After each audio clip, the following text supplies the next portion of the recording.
मंजुलिका नाम का कोई भूत है ही नहीं इस फिल्म में, जो है वो बस अपने आप को मंजुलिका बता रहा है। इस मूवी के एक्सप्लेन और मूवी को मैं बहुत रोस्ट करने वाला हूं, तो उसके लिए पहले से ही sorry. Hi, my name is Yogendra Kohli. I'm a writer and a filmmaker. I was a movie critic for a long time and I'm also a movie buff too. और आज मैं भूल भुलैया 3 का करने जा रहा हूँ स्टोरी एक्सप्लेन। तो अगर आपने फिल्म नहीं देखी है तो जाकर देख लीजिए अगर आपका मन करता है तो, नहीं तो इस स्टोरी एक्सप्लेन में टिके रहिए, क्योंकि स्टोरी एक्सप्लेन में आपको स्पॉइलर तो मिलेंगे ही मिलेंगे, लेकिन साथ में मैं उतारने वाला हूँ इस स्टोरी के वस्त्र। फर्स्ट ऑफ ऑल, मैं कोई भगवान नहीं हूं या अनीस बज्मी का कोई ब्रदर नहीं हूं जो मेरे पास मूवी की स्क्रिप्ट होगी और मैं एकदम एग्जैक्ट प्रेडिक्शन कर दूंगा। पर मैं तारीफ करना चाहूंगा ट्रेलर बनाने वाले की, जिसने क्या खूब ट्रेलर बनाया है कि कोई भी मूवी को प्रेडिक्ट नहीं कर पाया। मतलब टू बी ऑनेस्ट, मैं इसकी स्टोरी को बहुत अच्छा समझ के प्रेडिक्ट कर रहा था कि इसकी स्टोरी मेरी प्रेडिक्शन से तो बहुत बेहतर बनेगी होगी, परंतु ऐसा नहीं देखने को मिला। मतलब मैं जितना वाहियात इसकी कहानी को बोलूं उतना वाहियात है। पर रिव्यू की तरफ ना बढ़ते हुए, क्योंकि रिव्यू तो बाकी लोग दे चुके होंगे और आप देख चुके होंगे, मैं बढ़ता हूं स्टोरी एक्सप्लेन की तरफ। तो लास्ट टाइम वाली वीडियो की तरह मैं इस बार भी यही बोलूंगा कि रूहान जो है वो रूह बाबा बनकर सब लोगों को बेवकूफ बना रहा है, अच्छे खासे मोटे पैसे छाप रहा है, और अचानक उसकी मुलाकात मीरा से होती है, जो उसका झूठ पकड़ लेती है कि वो लोगों को बेवकूफ बना रहा है और वो एक सिर्फ बहरूपिया है, तो उसको पकड़ लेती है। लेकिन मीरा को उससे बहुत इंपॉर्टेंट काम होता है, तो वो उसे उठा कर रक्त घाट उठा लाती है और कहती है कि मैं तुम्हें 1 करोड़ रुपए दूंगी। तो वो भी 1 करोड़ के लालच में चल देता रक्त घाट पर। रक्त घाट जाकर उसे एक बात और पता चलती है कि जो मीरा है उसकी पूरी फैमिली, यानी कि जो राजघराना है, जो राजा है, वो उन सबकी तो आर्थिक हालत बहुत खराब है। मतलब खाने तक के लिए उनके पास पैसे नहीं है और वो बहुत ज्यादा अपनी आर्थिक हालत से जूझ रहे हैं। ठीक है, रूहान को टेंशन होने लगती है कि भाई यार ये मुझे 1 करोड़ रुपए का वादा करके यहाँ ले आए और खुद की हालत तो इनकी बहुत खराब है। मीरा को देखकर ऐसा नहीं लगता, मीरा को देखकर ऐसा लगता है कि इसने बहुत अच्छी फैमिली से, और उसके हर सीन में एक से एक चमकदार बढ़िया फैशनेबल कपड़े आपको देखने को मिलेंगे। इसका मूवी की किसी डिटेल से कोई लेना देना नहीं है। अनीस बज्मी साहब ने सिर्फ ग्लैमर के नाम पर तृप्ति को डाल दिया है बस, और कोई लेना देना नहीं है। आगे बढ़ते हैं तो मीरा रूहान को ले जाती है महल और वहां उसकी मुलाकात होती है पुरोहित जी से, है ना, राज पुरोहित जी से, जो उसे बताते हैं कि उसकी शक्ल राजकुमार से बहुत मिलती है, बहुत क्या पूरी मिलती है, और वो राजकुमार का पुनर्जन्म है जो मंजुलिका का दुर्गा अष्टमी के दिन मंजुलिका के रूम का गेट खोलेगा और मंजुलिका का सर्वनाश कर देगा, या फिर उसको जड़ से मिटा देगा, उसको खत्म कर देगा। तो भाई साहब, इसके पीछे की बैक स्टोरी ये है कि ये बताया जा रहा है कि रूहान जो है वो राजा की दासी का बेटा है। अपेरेंटली उसकी दासी के साथ उसका राजा का अफेयर था, तो वो अपेरेंटली उसी का बेटा हुआ। जो राजा है उसकी एक और बेटी है, उसका नाम है मंजुलिका। दरअसल इसमें उसकी 2 बेटियां हैं। मैं थोड़ा सा और डीप में चला जाता हूँ, जो कि आगे जाके रिवील होगा कि उसकी 2 बेटियां, एक अंजुलिका एक मंजुलिका। परंतु उन दोनों में से कौन मंजुलिका है, इस फिल्म में बहुत अच्छे से उसको घुमाया गया है। आप भी कंफ्यूज हो जाओगे, आपको कभी लगेगा ये मंजुलिका, कभी लगेगा वो मंजुलिका है, पर ये एंड तक रिवील नहीं होता कौन अंजुलिका कौन मंजुलिका। बस अंजुलिका मंजुलिका अंजुलिका मंजुलिका चल रहा है पूरी फिल्म में। आगे बढ़ते हैं तो पता चलता है कि मंजुलिका सत्ता के लालच में आकर अपने भाई राजकुमार देवेंद्र को मार देती है। ठीक है, और इस चक्कर में राजा गुस्से में आकर उसको जला देता है। जब उसको जलाता है तो उसकी आत्मा पूरे महल में भटकने लगती है, एक एक करके सबको मारने लगती है, इनफैक्ट राजा को भी वहां पर मार देती है। तो पुराने राजपुरोहित जी, जो कि राजपुरोहित जी के पूर्वज हैं, वो उसे कुछ एक तेल वगैरह बनाते हैं यज्ञ करके, और उस तेल के जादू से उसको एक महल में एक दरवाजे के पीछे एक कमरे में कैद कर देते हैं। इतना हमें इस फिल्म के स्टार्टिंग में पता चलता है, और ये स्टोरी एकदम फेक है, यहाँ कुछ भी सच्चाई नहीं है। इनफैक्ट हम मूवी के स्टार्टिंग में भी ये देखते हैं कि राजा एक किसी को जलाते हैं, है ना, और उसकी आत्मा निकल के बाहर जाने लगती है। स्टार्टिंग में जो इन्होंने सीन डेवलप किया है ताकि ऑडियंस बिल्कुल हैरत अंगेज हो जाए और बहुत ज़्यादा एम्पथाइज फील करें मंजुलिका से कि उसको जला दिया वगैरह वगैरह वगैरह। और हम एक सेकेंड स्टोरी सुनते हैं, ये वाली जो मैंने आपको अभी बताई, पर दोनों में से कोई स्टोरी का एक आधार नहीं है। मतलब इन दोनों स्टोरी का एंड से कोई लेना देना नहीं है। सच बताऊं तो एंड कुछ और ही है। बैक टू फ्लैश वापस आते हैं और पुरोहित जी बताते हैं कि भाई रूहान, तुम्हें सिर्फ एक काम करना है, दुर्गा अष्टमी के दिन मंजुलिका के जो रूम है उसका दरवाजा खोलना है, मंजुलिका का सर्वनाश करना है और किस्सा खत्म। तो रूहान जी कहाँ मानने वाले थे, उनको दुर्गा अष्टमी इतना दूर लग रही थी, कहाँ इंतजार करते। तो उन्होंने जो गेट है वो पहले ही खोल दिया। अब गेट खोलने के बाद एंट्री होती है विद्या बालन जी का, और उनका नाम मुझे याद नहीं, मल्लिका वलिका कुछ है, ठीक है। एक मलिका है और जो हमारी दूसरी एंट्री होगी वो मैं बताऊंगा कब। उनका नाम भी कुछ एम से ही है, पर दोनों का मंजुलिका 1 मंजुलिका 2 करेंगे, ठीक है। या मैं विद्या बालन और माधुरी ही बोलूंगा उनको, मैं ज्यादा कंफ्यूज नहीं करूंगा किसी को। तो विद्या बालन जी की एंट्री हो जाती है और इस तरह से एंट्री होती है जैसे भूत की एंट्री हो रही है, पर वो पुनर्जन्म है, वो कोई भूत नहीं है। तो 3 लोगों के बारे में जो मैं बता दूं कि उस रूम के अंदर 3 लोग रहा करते थे, बड़ा पंडित, छोटा पंडित और पंडितानी। ये छुप के उस रूम में रह रहे थे। ये तीनों बहरूपीय हैं और ये भूल भुलैया 2 के कैरेक्टर्स हैं जिनको दोबारा से इस फिल्म में इंटीग्रेट किया गया और कुछ इस तरह से डाला है, इनकी खुद की एक स्टोरी बना दी है। इनकी सुली कॉमेडी आपको कहीं से नहीं हंसाती है, इनफैक्ट आपको इनकी एक्टिंग भी ओवर एक्टिंग लगती है और मैं इसको इनकी एक्टिंग का फॉल्ट नहीं कहूंगा, मैं डायरेक्टर्स एरर कहूंगा इसको, क्योंकि डायरेक्टर ने सही से प्लेन नहीं किया और उनको एग्जैजरेटेड ही चाहिए थे कैरेक्टर, तो उन्होंने एग्जैजरेट करवा दिया। तो आगे बढ़ते हैं स्टोरी पर। तो विद्या बालन की भाई सीन में एंट्री हो जाती है। तो वो महल को रेस्टोरेशन का काम करती है, पुराने महलों को एकदम नए जैसा चमका के एकदम पहले जैसा बनाने का उसका ये बिजनेस है और ये बिजनेस इतना बेहतरीन है कि वो उस घर में जम जाती है, रहने लग जाती है, उसी घर में घूमती फिरती रहती है और हमको लगता है यही मंजुलिका है, पर वो मंजुलिका नहीं है। हमें पता चलता है कि उस गेट के अंदर भी, तहखाने के अंदर एक और गेट है और शायद वहां मंजुलिका हो सकती है ना। तो पुरोहित जी फिर आ जाते हैं। पुरोहित जी बोलते हैं भाई इसके अंदर तो एक और गेट है, इसके बारे में तो मुझे पढ़ के आना पड़ेगा। तो पुरोहित जी बोलते हैं दुर्गा अष्टमी से पहले इस गेट को मत खोलना, पर हमारे रूहान जी मानने वाले थोड़ी थे। उन्होंने कहा चल भाई पुरोहित होगा, अपने घर का होगा, मैं गेट खोलूंगा। उन्होंने जाके गेट खोल दिया।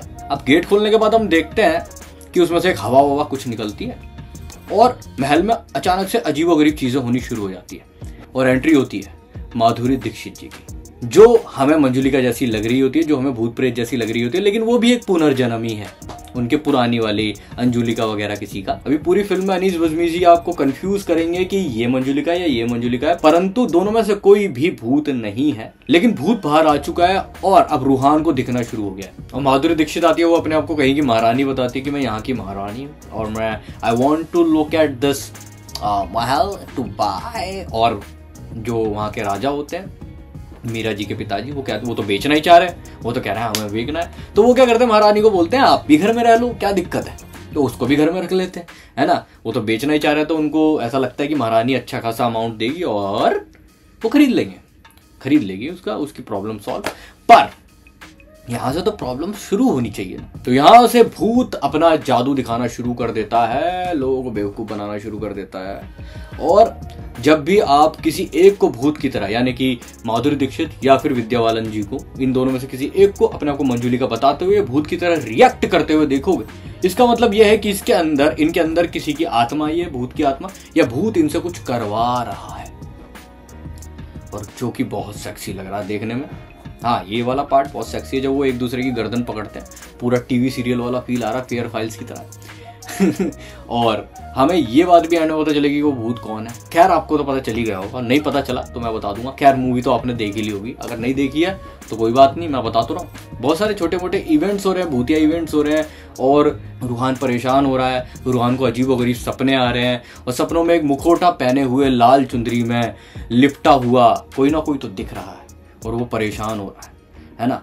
इस बीच में यहाँ पर एक लव एंगल भी डल चुका है और एक मोबाइल का स्पॉन्सर भी डल चुका है और हम देखते हैं कि वो फोटो की क्वालिटी बता रहा है बहुत बढ़िया। तो यहाँ पे तृप्ति दिमरी उर्फ मीरा और रूहान के बीच में लव कनेक्शन बिल्ड हो रहा है और दोनों को एक दूसरे से प्यार हो जाता है। ठीक है, मतलब फटी में भी प्यार हो सकता है, ये इस फिल्म से हमें पता चल रहा है। फिर भी उसमें मतलब जबरदस्ती की कॉमेडी इंटीग्रेट कर रहे हैं, कोई कॉमेडी डाले जा रहे हैं, हम हंसे जा रहे हैं, कभी कभी हंसी आ रही है, कभी नहीं आ रही है। फिल्म जाती है अंतिम चरण पर पहुंच, जहां पुरोहित जी बोलते हैं अब बहुत हो गया है, मैं बना के ला रहा हूं पूजा पाठ करके एक तेल, जिससे जो भी मंजुलिका के ऊपर डाला जाएगा और जो भी मंजुलिका होगी वो मर जाएगी। तो रूहान बोलता है ठीक है बनाओ। तो पुरोहित जी बहुत मेहनत करके पूजा पाठ करके तेल बना के लाते हैं, वो तेल ये सामने रख देते हैं और ये छोटा पंडित बड़ा पंडित जो है, जो बड़ा पंडित और ये पंडित आए ना, ये उस तेल को सर पे रगड़ रहे हैं। इसकी वो पुरोहित जी की कोई इज्जत ही नहीं है पूरी फिल्म में। अनीस बज़मी साहब क्या दिखाना चाह रहे हो आप? पैसा छापो, ढंग से छापो। खैर फिल्म जाती है अंतिम चरण तक पहुंच, जहाँ पे छोटा पंडित गिर जाता है खाई में।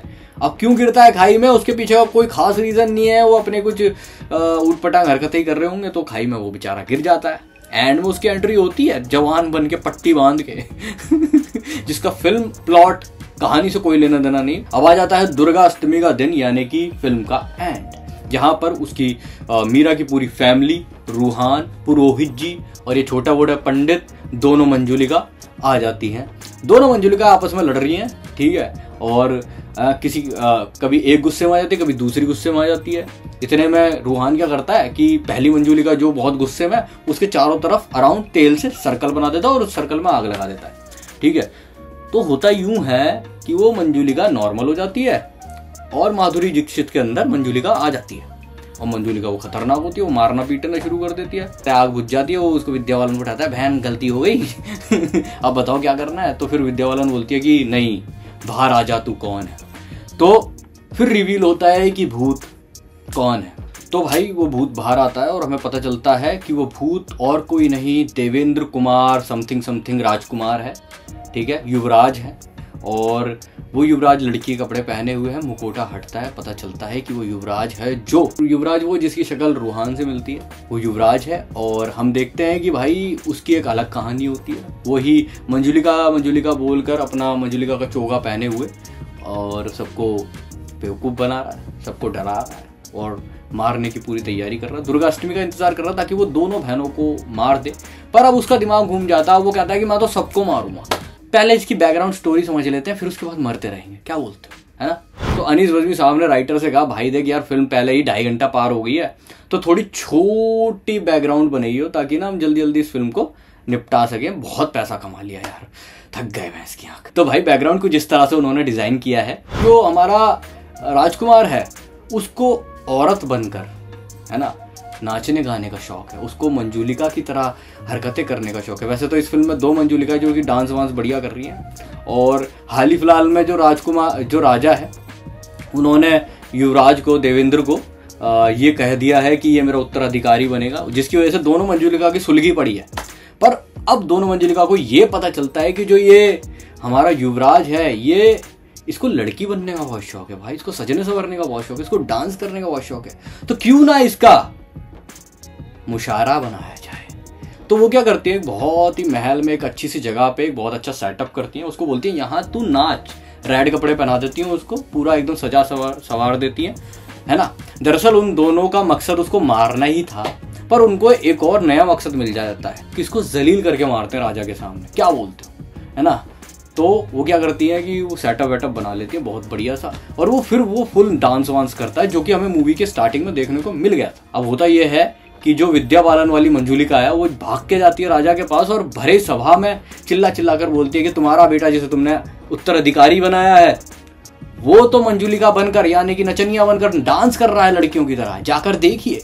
अब राजा की सुलग जाती है और साथ में सभा वालों की भी सुलग जाती है, तो सारे भाग कर जाते हैं महल में, देखते हैं अरे ये तो लड़की की तरह नाच रहा है, इसको तो उठा लिया जाए। तो उसको उठा लेते हैं, ठीक है। फिर राजा उसको एक ही सजा सुनाता है कि यार मेरी इज्जत का फालूदा हो गया है, तो इसको तेल डाल के जला दिया जाए। तो वो जला देता है, पर कहानियां खत्म नहीं होती, बैकग्राउंड में अभी 2 लाइन्स बाकी हैं। तो वो राजा दोनों मंजुलिका को, एक अंजुलिका एक मंजुलिका, लेकिन कौन सी अंजुलिका कौन सी मंजुलिका ये नहीं बताया गया, तो दोनों मंजुलिका को देश निकाला कर देता है, क्योंकि उन्होंने भरी सभा में राजा की इज्जत खराब करी है उनके बेटे के बारे में चिल्ला चिल्ला कर बोलकर। तो उनका देश निकाला कर देते हैं, यानी कि वो इस जीवन काल में वापस रक्त घाट कभी नहीं आ सकता। उसके बाद हम देखते हैं कि जब युवराज को आग लगाई जाती है, तो उस आग के अंदर से आत्मा निकलती है, ठीक है, जो छन छन करके चल रही है, उसके पीछे एक मुखौटा निकलता है, जो कि फिल्म के स्टार्टिंग में भी हम देखते हैं, और वो महल के अंदर प्रवेश कर जाता है, एक एक करके सबको मारने लगता है। सबसे पहले उनका टारगेट राजा होता है, तो राजा को मार देता है। अब राजा के बाद जो भी उनका बचा कुचा वारिस बचा इधर उधर का, कहीं गोद लिया हुआ, वो हमें देखने को मिलता है मीरा के पिताजी के रूप में। तो बैक टू फ्लैश हम देखते हैं युवराज की आत्मा, यानी कि भूत, यानी कि मंजुलिका, जो भी उसको कहो, वो सबको मारने के लिए उस पूरी जगह पे आग लगा देती है, जिसमें दोनों मंजुलिका इंक्लूडेड है, जिसमें सब इंक्लूडेड है, ठीक है। वो सबको जलाने के लिए आग वाग लगा देती है। उसके बाद हम देखते हैं जो रूहान के हाथ में बोतल है तेल की शीशी, जो पुरोहित जी ने उसको दी थी, वो युवराज की आत्मा उसको लेकर फोड़ भी देती है। पर अब होता यह है कि युवराज उसी तेल पर जाकर खड़ा भी हो जाता है। वाह बज़मी साहब, क्या एंड प्लॉट सेट किया है राइटर। खैर वो उस तेल के ऊपर जाकर खड़ा भी हो जाता है। तो अंत कुछ इस तरह से होता है कि जो पुरोहित है अब वो हीरोगिरी में आ जाता है और वो कहता है कि जाओ जाकर जला डालो इसको। तो दोनों मंजुलिका यानी कि विद्या बालन और माधुरी दीक्षित एक एक मसाल उठा लेती है और युवराज की तरफ, युवराज की भूत की आत्मा की तरफ बढ़ती है ना, और धीरे धीरे उसकी तरफ बढ़ रही हैं। फिर धीरे धीरे उन दोनों को ही ये रियलाइज होता है कि वो गलत कर रही हैं, उनका पुनर्जन्म अपनी गलती को सुधारने के लिए हुआ। तो मशाल को फेंक देती हैं और उनकी आंखों में आंसू आने लग जाते हैं। उनको ये रियलाइज होता है कि जो युवराज है वो तो पहले से ही कैद में है, ठीक है, मतलब इतने सालों से वो दरवाजे के पीछे कैद में रहा और ऊपर से वो एक आदमी के शरीर में कैद एक महिला की आत्मा है, वो भी कैद में है ना। तो वो अपनी गलती की माफ़ी मांगती हैं दोनों उससे, है ना, युवराज से। देन हम देखते हैं कि युवराज जो है उसकी आत्मा को मुक्ति मिल रही होती है और जब उसकी आत्मा को मुक्ति मिल रही होती है तो युवराज जो है वो एक समय के लिए अपने पुराने रूप में आ जाता है और हम देखते हैं कि अरे वाह ये तो बहुत खूबसूरत था, है ना, और उसकी आत्मा को फाइनली मुक्ति मिल जाती है। उसके बाद हम देखते हैं कि एक छोटा सा पॉज है जहाँ पर सारे डायरेक्टर और प्रोड्यूसर के नाम आते हैं। उसके बाद हमें ये पता चलता है कि दोनों जो मंजुलिका यानी कि विद्या बालन और माधुरी दीक्षित महल में आई थी वो सच में पुनर्जन्म ही थी, कोई भूत वूत नहीं थी, ठीक है। विद्या बालन जो रिस्टोरेशन करने आई थी वो सच में रिस्टोरेशन ही करने आई थी, लेकिन जो दूसरी वाली महारानी बनकर आई थी वो दरअसल महारानी बनकर नहीं आई थी, वो मिसेस राठौर थी जो कि एक पुलिस वाली है। रूहान के पुराने केस में आई थी, रूहान के पीछे पीछे रक्तघाट, और रूहान को वो पकड़ने आई थी। परंतु उनको इस स्टोरी में बहुत मजा आने लगा था तो उन्होंने भी एक्टिंग करनी शुरू कर दी और यहीं पे फिल्म खत्म हो जाती है। इसका कोई भी ओपन एंडेड एंड नहीं है और हमें इसका कोई भी पार्ट 4 नहीं देखने को मिलेगा। अगर देखने को मिलेगा तो वो कोई और स्टोरी होगी। यही रू बाबा का भी एंड हो जाता है और मैं चाहता हूँ कि इसकी कोई और ना बने क्योंकि इतनी वाहियात फिल्म उन्होंने बना दी।